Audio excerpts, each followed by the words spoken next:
People think powerful men choose their wives. They never imagine a maid might choose whether a powerful man is worthy of her.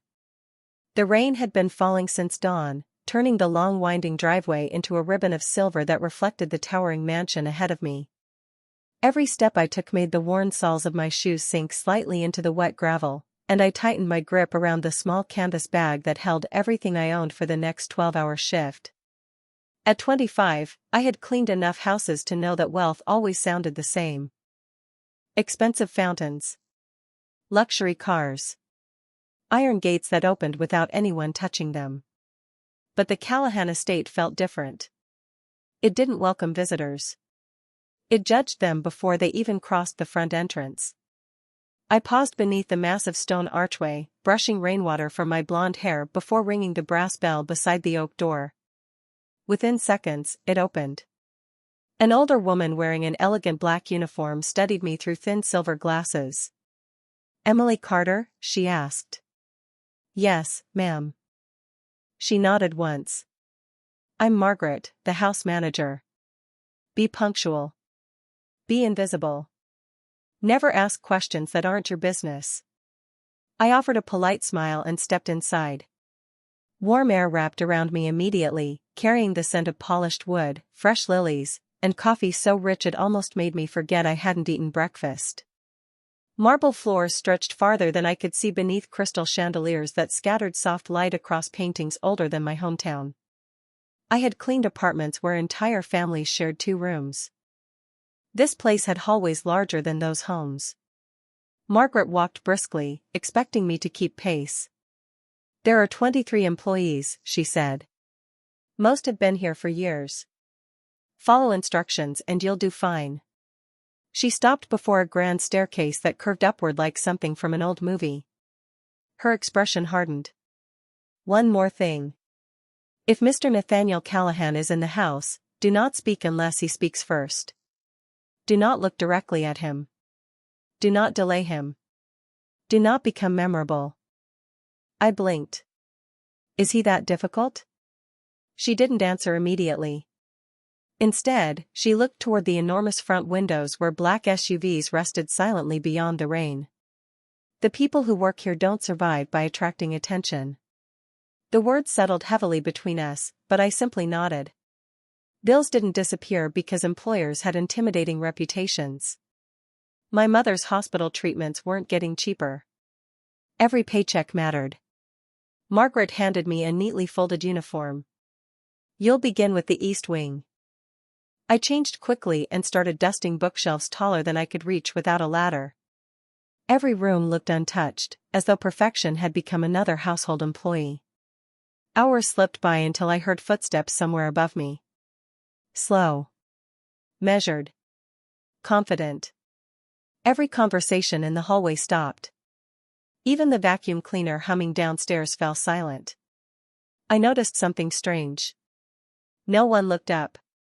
Every maid, every butler, every gardener visible through the tall windows suddenly focused only on their work. Curiosity tugged harder than common sense. Before I could remind myself of Margaret's warning, I lifted my eyes toward the staircase, unaware that the single decision to look would quietly change both of our lives forever. I expected to see an old man with a cane or a celebrity surrounded by cameras. Instead, I saw a man who carried silence the way other people carried expensive watches. Nathaniel Callahan descended the staircase with calm, unhurried steps, one hand resting lightly in the pocket of a perfectly tailored charcoal suit. He looked to be in his early 30s, tall enough that the polished railing barely reached his waist, with dark hair brushed neatly away from a face that belonged on the cover of a business magazine rather than inside a mansion everyone seemed to fear. His blue-gray eyes never wandered. They moved with purpose, noticing every employee, every detail, every object that had shifted even an inch from where it belonged. I should have looked away. Margaret had warned me less than an hour earlier. Everyone else had obeyed without hesitation. But curiosity has always been my worst habit. I looked directly at him, and for one impossible second, he looked directly back at me. The hallway seemed to lose every sound. My heartbeat echoed louder than the rain tapping gently against the towering windows. There was no anger in his expression. No smile either. Only quiet observation, as though he had found something completely unexpected in a room he thought he already understood. I realized too late that I was still holding the feather duster in midair. Embarrassed, I lowered my eyes and returned to cleaning the bookshelf. His footsteps continued across the marble floor until they stopped somewhere beside me. I could feel the presence without daring to breathe too loudly. "You are new." His voice was lower than I expected, controlled and calm, carrying none of the sharpness I had imagined after hearing the whispers about him. I turned carefully. "Yes, sir. Today is my first day." He glanced toward the bookshelf. "The third shelf." Confused, I looked up and noticed one antique book sitting half an inch farther forward than the others. I gently adjusted it. "Thank you," I said quietly. He nodded once. "Details matter." Without another word, he continued walking toward the front entrance where two men in dark suits immediately fell into step behind him. The massive doors opened before he reached them, and within seconds he disappeared into the gray morning rain. Only after the doors closed did the house seem to breathe again. Someone behind me released a nervous sigh. Another maid whispered, "You looked at him." I turned to find a young woman carrying fresh towels, her eyes wide with disbelief. "I know," I admitted. "I forgot." She stared at me as if I had confessed to walking across a frozen lake. "Nobody looks at Mr. Callahan." I smiled awkwardly. He did not seem upset. She gave a tiny laugh that carried no humor. "That is exactly what makes everyone nervous." The rest of the morning passed quietly. I polished mirrors, folded fresh linens, and learned the endless rhythm of the estate. Yet every room somehow reminded me of those few seconds on the staircase. There had been something unusual in his expression. Not kindness. Not intimidation. Recognition almost, although we had never met before. Near noon I carried a tray of fresh coffee toward the library after another employee called in sick. As I reached the heavy wooden doors, voices drifted into the hallway. One belonged to Margaret. The other was unmistakably his. "The new maid," he said calmly. "What is her name?" My hand froze around the silver tray as Margaret answered softly, "Emily Carter, sir." There was a brief silence before he spoke again. "Tell me everything you know about her." The words settled into my mind long after the voices inside the library faded away. "Tell me everything you know about her." They were simple words, spoken without emotion, yet they followed me through every hallway as though the mansion itself had whispered them. I reminded myself that wealthy employers often asked questions about new staff. Background checks. References. Reliability. That had to be all it was. Still, something about the way he had said my name made me wonder if there was another reason entirely. I forced myself to focus on work. Dust did not disappear because my imagination refused to settle down. By late afternoon, the estate had transformed into controlled chaos. Fresh flowers arrived by the truckload. Long dining tables were covered with white linen so perfectly pressed they looked untouched by human hands. Crystal glasses caught the afternoon sunlight, scattering tiny rainbows across the polished floor. Margaret gathered the household staff in the ballroom. "We are hosting a private dinner this evening," she announced. "Several important guests will be attending. Every detail must be perfect." Everyone nodded. No one asked questions.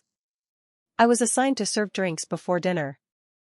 It was hardly my first formal event, but nothing compared to this. Every guest who entered looked like they had stepped out of a luxury magazine. Tailored suits. Designer dresses. Quiet confidence that money seemed to purchase as easily as expensive cars. They greeted one another with practiced smiles while soft piano music drifted through the room. I moved carefully between conversations, balancing a silver tray filled with sparkling water and champagne flutes. My hand stayed steady even when my heart did not. Across the ballroom, Nathaniel stood near the fireplace speaking with several distinguished guests. He wore the same calm expression I had seen that morning, listening more than talking. People leaned toward him when he spoke. Nobody interrupted him. It was not loud authority. It was something far stronger. Then everything changed because of a single careless sentence. You. The sharp voice stopped me beside one of the smaller seating areas. I turned to find an elegantly dressed woman, perhaps in her early 50s, studying me with visible annoyance. Diamonds glittered around her neck every time she moved. This glass has fingerprints on it. I examined the crystal. It looked spotless. I am sorry, ma'am. Let me replace it for you immediately. Instead of handing it back, she lifted the glass toward the surrounding guests.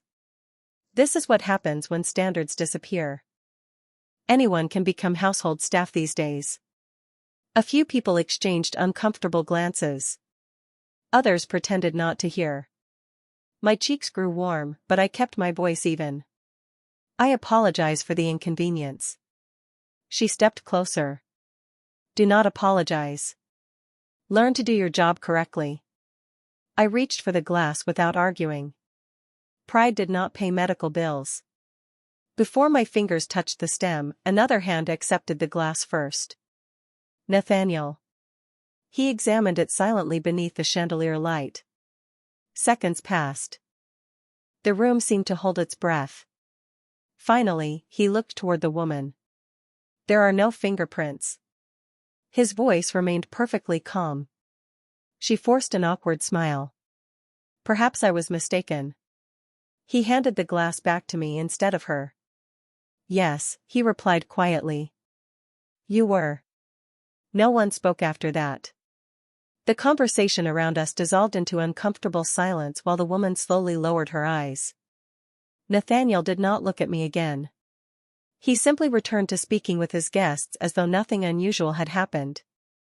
But as I walked away carrying the untouched tray, I realized every employee in the ballroom was staring at me. Margaret caught my eye from across the room, and for the first time all day, I saw genuine surprise on her face. Whatever unwritten rules existed inside the Callahan estate, I had just witnessed one of them being broken. I expected someone to pull me aside after the dinner ended. Maybe Margaret. Maybe another senior employee reminding me that drawing attention inside the Callahan estate was the fastest way to lose my job. Instead, everyone worked in complete silence as the last guests disappeared into the rainy night. Crystal glasses were collected. Candles were extinguished one by one. The ballroom slowly transformed back into the immaculate room it had been only hours earlier. I was stacking folded linen napkins when Margaret approached, her expression impossible to read. Mr. Callahan would like to see you in his office. My stomach tightened instantly. Did I do something wrong? She adjusted the cuffs of her jacket before answering. If you had, you would already know. That response did not comfort me in the slightest. I followed her through quiet hallways where every polished floor reflected the warm glow of antique wall lamps. The mansion felt different after sunset. Larger. Quieter. Almost alive. Margaret stopped outside a pair of dark walnut doors. Go in. I took one slow breath before knocking softly. Come in. His voice carried through the room with the same calm confidence I remembered from the staircase. I stepped inside. The office surprised me. I had imagined gold statues, expensive artwork, displays meant to impress visitors. Instead, books lined nearly every wall. A large fireplace crackled gently beside tall windows overlooking the rain-soaked gardens. Nathaniel stood near the desk, removing the cuff links from his sleeves as though he had just finished another ordinary business meeting. He looked up briefly. Please, have a seat. I remained standing. I am fine here, sir. A faint smile almost appeared before disappearing again. Very well. He opened a drawer and placed a white envelope on the desk between us. This is for you. I looked down without touching it. May I ask what it is? A bonus. I blinked. For what? For handling an uncomfortable situation professionally this evening. The envelope looked thick enough to contain more money than I usually earned in several weeks. My first thought was my mother's medication. My second was something my father used to tell me before he passed away. Never accept money you did not earn, because someday someone will ask you to repay it in a different currency. I slowly shook my head. I cannot accept this. Nathaniel looked genuinely puzzled for the first time since I had met him. Why not? Because I did not do anything extraordinary. You remained composed after being embarrassed in front of an entire room. That was my responsibility. His eyes studied my face with quiet concentration. Most people would have accepted the money. Maybe. I met his gaze again despite every warning I had received. But I would rather receive respect than compensation. The room became perfectly still. Even the fire seemed quieter. He folded his hands behind his back and walked toward the windows overlooking the gardens. Interesting. I smiled politely. I hope I did not offend you, sir. He turned back slowly. No, Miss Carter. His voice remained calm, yet somehow warmer than before. You surprised me. I nodded once. If there is nothing else, I should return to work. He glanced toward the untouched envelope before looking back at me. You may go. I thanked him and quietly left the office, closing the heavy door behind me. As I walked down the hallway, relief finally reached my lungs. I had refused more money than I had ever seen in one place. Any sensible person would call me foolish. But somewhere behind the closed office door, Nathaniel Callahan remained standing beside the window, staring not at the rain outside, but at the envelope no one had ever refused before. The next morning the estate woke before the sun. I arrived just after 6, the cool autumn air carrying the scent of damp grass and fresh coffee from the kitchen vents. The rain had finally stopped, leaving tiny drops clinging to every rosebush along the stone pathway. For a moment I stood outside the employee entrance and watched the first rays of sunlight paint the mansion in warm gold. It looked less intimidating than it had yesterday. Almost peaceful. Almost. Inside, the kitchen buzzed with quiet efficiency. Bakers pulled warm bread from oversized ovens while chefs prepared breakfast with the precision of a symphony. I slipped on my apron and greeted everyone with the same smile my mother always insisted could brighten even the hardest day. Most people smiled back. A few looked at me curiously, as though the story of the maid who had refused the owner's money had already traveled through every hallway overnight. I tried to ignore the whispers. They did not help polish silver or fold laundry. By mid-morning I was assigned to dust the family library while the room remained empty. At least that was what I believed. I climbed a small wooden ladder to reach the highest shelves, carefully wiping years of invisible dust from leather-bound books whose titles I barely recognized. Halfway across the room, I noticed one novel lying open on a side table beside a half-finished cup of black coffee. Someone had been reading before leaving in a hurry. Without thinking, I picked up the book to keep it from collecting dust. A worn paper bookmark slipped onto the floor. I bent to retrieve it and smiled. It was not expensive at all. Just a simple bookmark from a neighborhood bookstore with a faded quote printed across the front. Success means little if you forget how ordinary people live. I quietly placed it back inside the novel exactly where I had found it. Most people would have looked at the title first. The familiar voice startled me enough that I almost dropped the book. Nathaniel stood near the doorway, hands loosely folded behind his back. I had been so focused that I had not heard him enter. I am sorry, I said quickly. I was only putting it back. I know. He walked toward the bookshelf, his footsteps almost silent against the hardwood floor. What caught your attention? I hesitated before answering honestly. The bookmark. One eyebrow lifted slightly. Not the author? No, sir. Why? I glanced at the small piece of paper still resting inside the novel. Because whoever uses that bookmark values the words on it more than the book itself. He looked at me for several quiet seconds. That is an unusual conclusion. I shrugged gently. Maybe. My father used to leave notes inside books. Sometimes they were more valuable than the stories. Something shifted behind his calm expression. It disappeared almost as quickly as it came, but I noticed it. He stepped closer to the bookshelf and carefully returned the novel to its place. "Did your father enjoy reading?" he asked. "Every Sunday afternoon," I answered with a small smile. He believed books could make ordinary people feel less alone.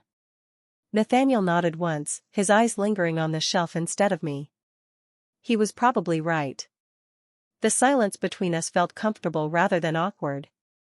No orders. No lectures. Just two people standing in a room filled with stories. Then someone knocked lightly on the open door. "Sir, your 10 o'clock meeting has arrived." Nathaniel acknowledged the interruption without looking away from the bookshelf. "I will be there shortly." As he turned to leave, he paused beside me. "Miss Carter." "Yes, sir?" "Do not let anyone move that bookmark again." I looked at him in confusion. "I will not." He gave the smallest nod before walking away. I watched him disappear down the hallway, wondering why a man with unlimited wealth seemed to care so much about a faded piece of paper that almost everyone else would have thrown away. The day settled into a quiet rhythm, but the house no longer felt quite the same. Every morning began with polished silver, fresh flowers, and the faint aroma of coffee drifting through the hallways before sunrise. Every evening ended with spotless floors reflecting the glow of antique chandeliers. Yet somewhere between those ordinary routines, I started noticing something unusual. The people around Nathaniel spoke only when necessary. They answered questions. They carried out instructions. They disappeared before he ever had to ask twice. It was efficient, almost perfect. It was also strangely lonely.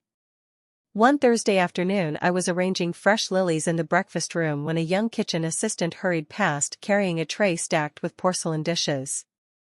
His foot caught the edge of a carpet, sending several plates sliding dangerously toward the floor. Instinct took over before thought. I stepped forward and caught the tray just enough to keep everything from crashing. The young man let out a shaky breath. "Thank you," he whispered. His face had turned pale. I thought I was going to lose my job. I smiled as we carefully placed the dishes back on the serving cart. "You almost dropped plates, not the moon." "Everyone makes mistakes." He laughed nervously. "Not here." Before I could answer, another voice entered the room. "Is everything all right?" Nathaniel stood in the doorway, having arrived so quietly that neither of us had noticed him. The kitchen assistant immediately lowered his head. "Yes, sir." "I apologize, sir." Nathaniel glanced from the untouched dishes to the frightened young man and then to me. "What happened?" The assistant opened his mouth but no words came out. I answered instead. "Nothing serious." The tray slipped for a second, but everything is fine. Nathaniel looked at the employee. "Were any dishes broken?" "No, sir." "Was anyone injured?" "No, sir." Nathaniel gave a simple nod. "Then continue with your work." The assistant almost looked confused. He thanked him quietly before pushing the cart toward the dining room as though he had just escaped a terrible storm. Nathaniel remained where he was, watching the doorway long after the young man disappeared. I returned to arranging the flowers, carefully trimming one crooked stem. "May I ask you something?" I said without looking up. "You may." "Why does everyone seem so afraid of disappointing you?" Silence answered me for several seconds. When I finally looked up, he had not moved. "Perhaps because they expect me to be disappointed." I gently placed another lily into the vase. "People usually do better when they feel trusted instead of frightened." His expression remained unreadable. "Is that what you believe?" "It is what my father believed." I smiled at the memory. When I was little, I broke one of his favorite coffee mugs. I cried for an hour before telling him. Do you know what he did? Nathaniel slowly shook his head. He handed me a broom and said, "Help me clean it up." The mug matters less than the person holding it. Nathaniel lowered his eyes briefly toward the polished table between us. Not everyone was raised that way. Maybe not. I straightened the final flower and stepped back to admire the arrangement. But people can still learn. The word slipped out before I realized whom I was speaking to. My heart skipped a beat. I had probably crossed another invisible line. Instead of correcting me, Nathaniel walked to the table and looked down at the bouquet. These lilies were arranged differently yesterday. I nodded. They receive more sunlight from this window in the afternoon. Turning them slightly helps them last longer. He studied the flowers with surprising attention before speaking almost to himself. Interesting. Then he looked at me, and for the first time since I had arrived at the estate, there was something softer behind his steady blue-gray eyes. It was not agreement. It was not surrender. It was curiosity, the quiet kind that begins changing a person long before they realize it. By the second week I could recognize the rhythm of the estate without looking at a clock. The gardeners began before sunrise. The kitchen served breakfast at exactly 7:30. Nathaniel left for meetings most mornings at 8 unless visitors arrived first. Every routine had its place, and every person seemed to know exactly where they belonged. Or at least that was how it appeared on the surface. One chilly Friday afternoon the sky darkened much earlier than usual. Heavy clouds rolled over the property, and the wind rattled the tall oak trees lining the driveway. Margaret asked me to bring fresh coffee and several folders to the west study where Nathaniel was meeting with 3 business associates. I balanced the tray carefully and walked through the quiet hallway, noticing that one of the office doors near the study had been left slightly open. It was unusual. Employees always closed doors inside the executive wing. As I passed, a faint draft brushed across my hand. Something white caught my eye beneath the edge of the door. At first I thought it was an ordinary sheet of paper that had slipped onto the floor. I bent down to pick it up before anyone stepped on it. The page contained numbers, delivery schedules, and handwritten notes. None of it meant anything to me, except for one sentence circled in red ink. Replace the original contract before 5 o'clock. I frowned. That seemed strange. Before I could think further, hurried footsteps echoed behind me. A sharply dressed man I had never seen before rounded the corner. The moment he noticed the paper in my hand, his expression changed. "That does not belong to you," he said quickly, reaching toward it. Something in his tone made me hesitate. It was not anger. It was panic. I instinctively stepped back. I was just returning it. It was lying outside the door. Before he could answer, another voice interrupted. "What is happening?" Nathaniel emerged from the study, followed by 2 executives carrying leather portfolios. His calm gaze moved from the unfamiliar man to me and finally to the paper still resting in my hand. I immediately walked toward him. "I found this outside the office. I thought someone accidentally dropped it." Nathaniel accepted the page without speaking. His eyes scanned the document for only a few seconds before he folded it once and slipped it into his jacket pocket. The hallway became unnaturally quiet. The unfamiliar man forced a smile that never reached his eyes. "Just a misunderstanding." Nathaniel looked at him with complete composure. "I agree." Nothing more was said. The meeting ended moments later, and the executives quietly departed. The unfamiliar visitor left with them, although he avoided looking at me as he walked away. I assumed the matter was over until later that evening when Margaret found me polishing silver in the pantry. "Mr. Callahan wishes to speak with you." I followed her to the small sunroom overlooking the gardens instead of the office this time. Nathaniel stood beside the windows watching the wind bend the rose bushes outside. He turned as I entered. "Miss Carter, thank you for bringing me that document this afternoon." I smiled. Anyone would have done the same. He held my gaze for a long moment before quietly saying, "No. Not everyone would have." I looked down, unsure how to respond. I only returned something that did not belong to me. A faint breeze stirred the curtains between us. Nathaniel folded his arms loosely. Sometimes doing the ordinary thing prevents extraordinary problems. His words carried more meaning than I understood. Before I could ask what he meant, he reached into his pocket and placed the faded bookstore bookmark gently on the table beside us. "Tell me something, Emily." It was the first time he had spoken my first name. "How do you always seem to know the right thing to do when no one is watching?" I smiled at the question because the answer seemed far less remarkable than he expected. "I do not always know the right thing," I admitted. "I simply try to imagine what kind of person I want to be when nobody is keeping score." Nathaniel remained silent, his fingers resting lightly against the edge of the wooden table where the faded bookmark lay between us. Outside, the wind carried golden leaves across the stone terrace, spinning them in quiet circles before they disappeared into the gardens.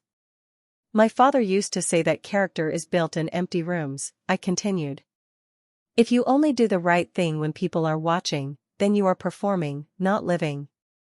His eyes lowered briefly as though my words had awakened a memory he had spent years trying to ignore. "Your father seems to have taught you many valuable lessons." I smiled softly. "He did. I only wish he had lived long enough to see whether I remembered them." The silence that followed did not feel uncomfortable. It felt thoughtful. Finally Nathaniel reached into his jacket and placed a small brass key on the table beside the bookmark. "I have a proposal."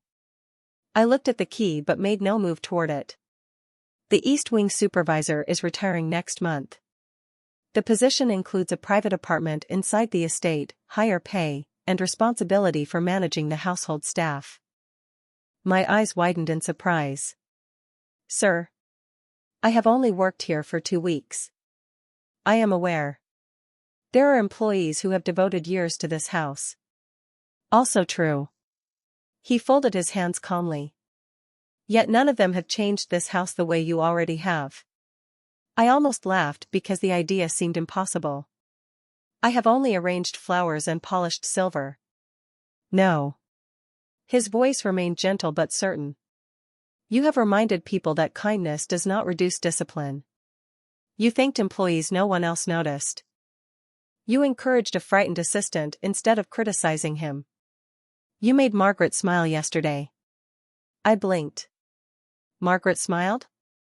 Briefly, he replied with the faintest hint of amusement. "It was a rare event." I could not help smiling myself. Then my attention returned to the brass key. It represented security, a larger paycheck, and an apartment that would save hours of commuting every week. My mother's medical bills flashed through my mind. So did the temptation to accept immediately. But another thought arrived just as quickly. I slowly pushed the key back toward him. "I cannot accept." Nathaniel did not appear angry. Only curious. "May I ask why?" "Because promotions should be earned over time, not because someone in charge happens to notice me." His expression never changed, but I sensed he was listening even more carefully than before.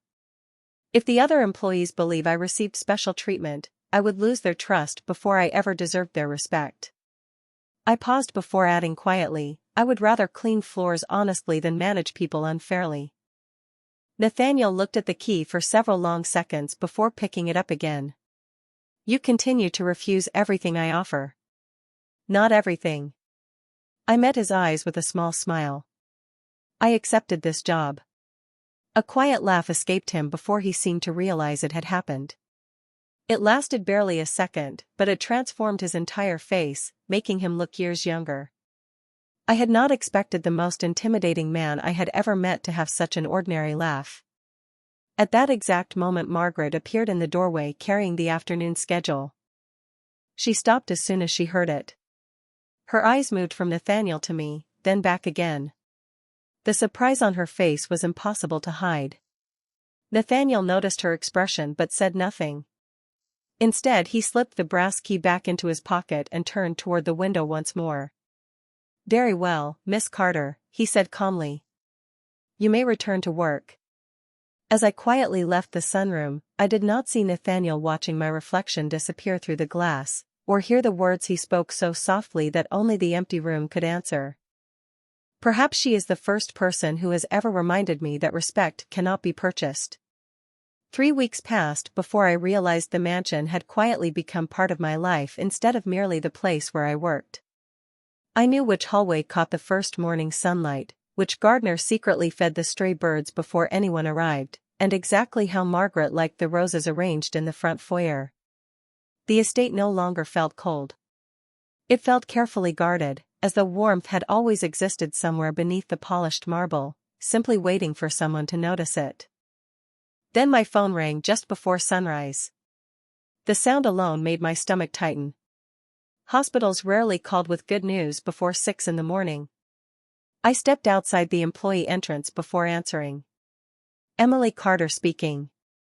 A familiar nurse sighed with relief. Emily, this is Linda from St. Matthew Medical Center. Your mother had another episode during the night. She is stable now, but the cardiologist wants to begin a new treatment plan. I closed my eyes as the chilly morning air filled my lungs. Is she all right? She is asking for you. I will come as soon as I can. After the call ended, I stood motionless beneath the gray sky.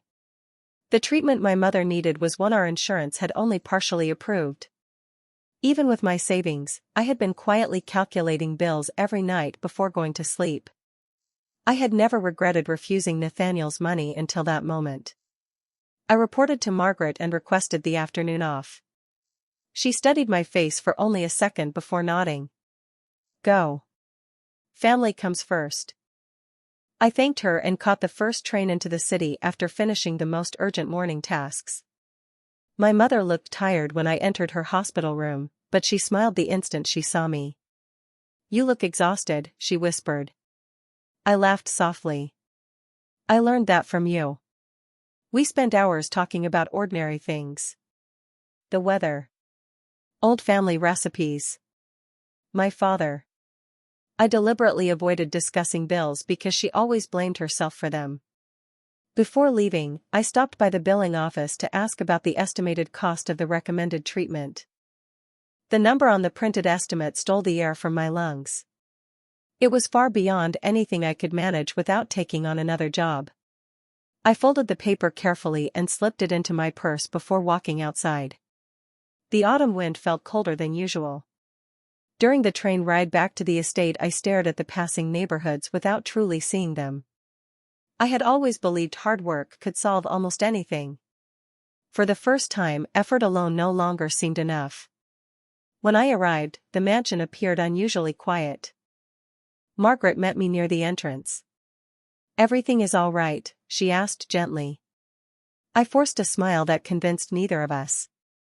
My mother needs additional treatment. She rested one reassuring hand on my shoulder. I am sorry. That evening I returned to polishing silver in the dining room, determined not to let my worries affect my work. I did not notice Nathaniel standing near the doorway until he spoke. You have been somewhere else all evening. I looked up quickly. I apologize if my work has suffered. He glanced at the perfectly polished tray reflecting the chandelier above us. Your work has not. He paused before asking quietly, your thoughts have. I hesitated, then smiled politely. Everyone carries something they do not bring to work. He held my gaze for several silent seconds before simply nodding. Go home early tonight, Emily. I blinked in surprise. There is still work to finish. The work will still be here tomorrow. I thanked him and quietly gathered my things. As I walked toward the employee exit, neither of us noticed Margaret watching from the end of the hallway. She had served the Callahan family for almost 30 years, and in all that time she had never once heard Nathaniel Callahan tell an employee to place their own well-being ahead of the house. The following Monday began like every other morning, but something invisible had changed. I could feel it before I understood it. The estate remained immaculate. The flowers still lined the entrance. The kitchen still smelled of fresh bread and roasted coffee. Yet people spoke more quietly whenever Nathaniel walked through the halls, and I noticed several unfamiliar black vehicles parked beyond the front gates. I assumed an important business meeting was scheduled and returned to my work. By late morning I was changing fresh linens in one of the guest suites when my phone vibrated inside my apron pocket. It was the hospital. My heart immediately raced. I answered before the second ring. Emily Carter speaking. Miss Carter, this is Linda from St. Matthew Medical Center again. I wanted to let you know that your mother's treatment has been approved. I leaned against the neatly made bed, confused. Approved? Yes. The financial office received confirmation early this morning. The remaining balance has already been guaranteed through a private medical assistance fund. I frowned. There must be a mistake. I did not apply for any assistance. The nurse sounded equally puzzled. The paperwork was completed over the weekend. Everything has already been processed. Your mother can begin treatment tomorrow. After thanking her, I slowly lowered the phone. Nothing about it made sense. I had filled out no applications. I knew of no charity capable of approving assistance that quickly. For the rest of the afternoon the question refused to leave my mind. Someone had quietly stepped into my life without asking permission. When my shift ended, I traveled directly to the hospital. The billing office confirmed the same information. Every remaining expense had been covered anonymously. Can you at least tell me who made the donation? I asked hopefully.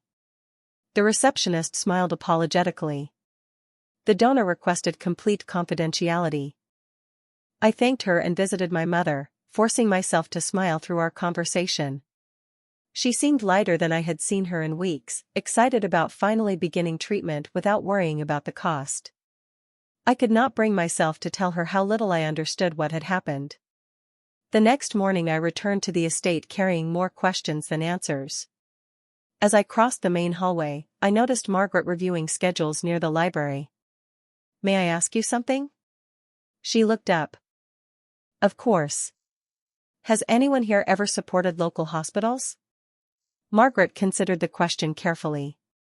Many wealthy families donate to hospitals. Her answer sounded truthful, but somehow incomplete. Before I could continue, Nathaniel entered from the opposite corridor carrying several folders. He greeted Margaret with a polite nod before noticing me. Good morning, Emily. Good morning, sir. He paused for a moment, studying my face with quiet attention. You look relieved today. I smiled without thinking. My mother received wonderful news. I am glad to hear that. There was something almost impossible to read behind his calm expression, as though he already knew exactly what that news had been. The thought arrived so suddenly that I almost dismissed it. Almost. As he started to continue down the hallway, I spoke before I could stop myself. Sir? He turned. Yes? Have you ever made an anonymous donation to St. Matthew Medical Center? The question lingered between us like the last note of a song. Nathaniel's face revealed nothing. Not surprise. Not discomfort. Only the same measured calm that seemed impossible to disturb. After several long seconds, he answered quietly. There are many things wealth can buy, Miss Carter. He glanced toward the morning sunlight pouring through the tall windows before looking back at me. Peace of mind should never be one of them. Then he walked away without confirming or denying anything. I watched him disappear around the corner, but my answer had already arrived. He had not wanted gratitude. He had not expected recognition. He had simply seen someone carrying a burden and quietly removed part of its weight. For the first time since I entered the Callahan estate, I realized the most mysterious thing about Nathaniel was not his power. It was how carefully he hid his kindness. The answer should have satisfied me. Instead, it unsettled me more than uncertainty ever could. Nathaniel had helped my family without asking for thanks, without expecting anything in return, and without allowing anyone to attach his name to the kindness. I wanted to believe that was simply the kind of man he was. Yet the deeper I looked into the life inside the Callahan estate, the more I realized almost nothing about him was simple. 2 days later the mansion prepared for another private gathering. It was smaller than the last one, with only a handful of invited guests, but the atmosphere felt heavier. Security personnel quietly checked every entrance while black vehicles arrived one after another beneath a cloudy afternoon sky. Margaret assigned me to organize refreshments inside the conservatory where the meeting would conclude. I carefully arranged porcelain cups, folded linen napkins, and fresh pastries until everything looked exactly as it should. As I carried an empty serving tray back toward the kitchen, I noticed raised voices drifting from a nearby hallway. They were not shouting. They were controlled, tense, the kind of conversation where every word mattered. I did not intend to listen. I simply slowed my steps when I heard Nathaniel's voice. Trust is difficult to rebuild once it has been traded away. Another man answered, his tone defensive. You are making assumptions. Nathaniel remained calm. No. I am acknowledging facts. Before I could hear another word, Margaret appeared from the opposite direction. Emily. I turned immediately. Yes? The guests are ready for coffee. I nodded and followed her without another glance toward the hallway. My father had always taught me that respecting someone's privacy was another form of honesty. Whatever business they discussed belonged to them, not to me. An hour later the meeting ended. Guests departed quietly, their expressions thoughtful rather than cheerful. I was collecting empty cups when Nathaniel entered the conservatory alone. He looked tired for the first time since I had met him. Not physically exhausted, but burdened by responsibilities too large to set down. Without thinking, I poured one final cup of coffee and placed it near him. You forgot the sugar, he observed with the slightest smile. I shook my head gently. No, sir. I remembered you never use any. He looked at the cup before meeting my eyes. You noticed. Details matter, I replied with a small smile, repeating the very words he had spoken to me on my first day. For a brief moment, the weight seemed to leave his shoulders. He picked up the cup and took a slow sip. It tastes better today. It is the same coffee. Perhaps. His eyes drifted toward the rain beginning to fall outside the glass walls. Or perhaps I finally have someone around me who notices the small things. The words lingered in the quiet room longer than either of us expected. I looked down, unsure how to answer. Finally I said, small things are usually the ones people remember longest. Nathaniel studied me with that familiar thoughtful expression. Emily, have you ever considered that your life could be easier somewhere else? I smiled softly. Of course. Then why stay? I glanced around the conservatory, at the flowers, the polished windows, and the peaceful silence that had slowly replaced my first impression of fear. Because leaving becomes difficult when you discover people worth believing in. He lowered his coffee cup without saying another word. Just then one of his assistants hurried into the room carrying a folder. Sir, the board members have arrived early. Nathaniel nodded and stood. Before following the assistant, he paused beside me. Thank you for the coffee. They were ordinary words. Yet after he disappeared through the doorway, Margaret quietly stepped beside me and smiled in a way I had never seen before. Do you know, she said almost in a whisper, in 30 years, I have never once heard Nathaniel Callahan thank anyone for a cup of coffee. The following Sunday the estate felt unusually quiet. Most of the senior staff had the afternoon off, and even the endless stream of meetings seemed to have paused. Sunlight poured through the tall windows, washing the marble floors with a warm glow that softened every sharp edge inside the mansion. Margaret asked me to organize several old books that had been moved from storage into the library. It was the kind of peaceful work I enjoyed, surrounded by stories written by people I would never meet. I carefully dusted each volume before placing it onto the shelves. As I reached for another box, I noticed a small leather photo album tucked beneath several older journals. It had no title, only worn corners that suggested it had been opened countless times years ago before being forgotten. I hesitated. It was clearly personal. I intended to place it back without opening it, but a loose photograph slipped free and landed gently at my feet. I picked it up before it could bend. The picture showed a much younger Nathaniel, perhaps no older than 15, standing beside an older couple beneath a large oak tree.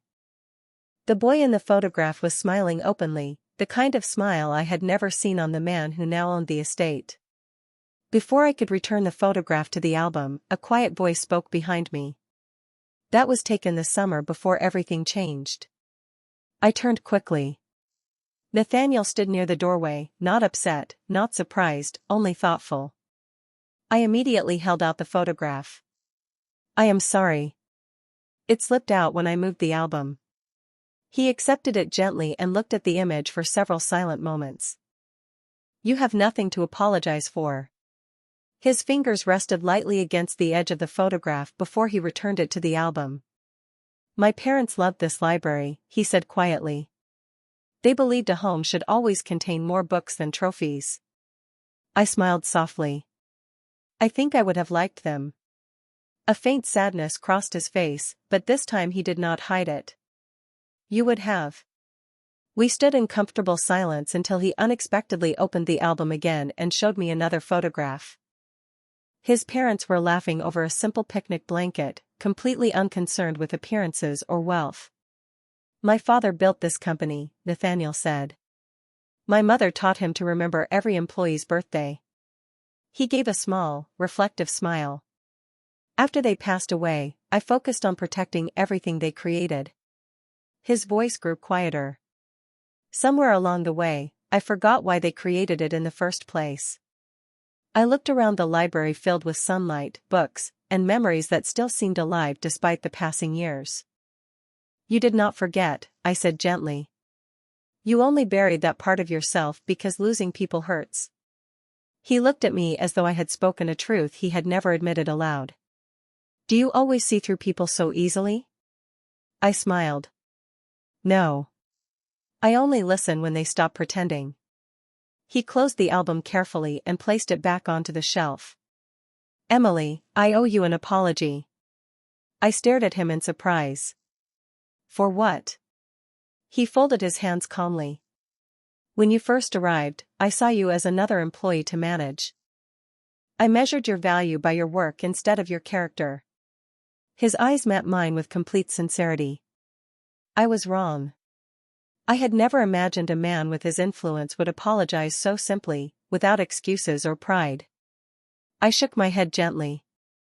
Everyone deserves the chance to know someone before judging them. He nodded slowly. Thank you for giving me that chance. Just then the grandfather clock in the hallway chimed softly, filling the library with its warm echo.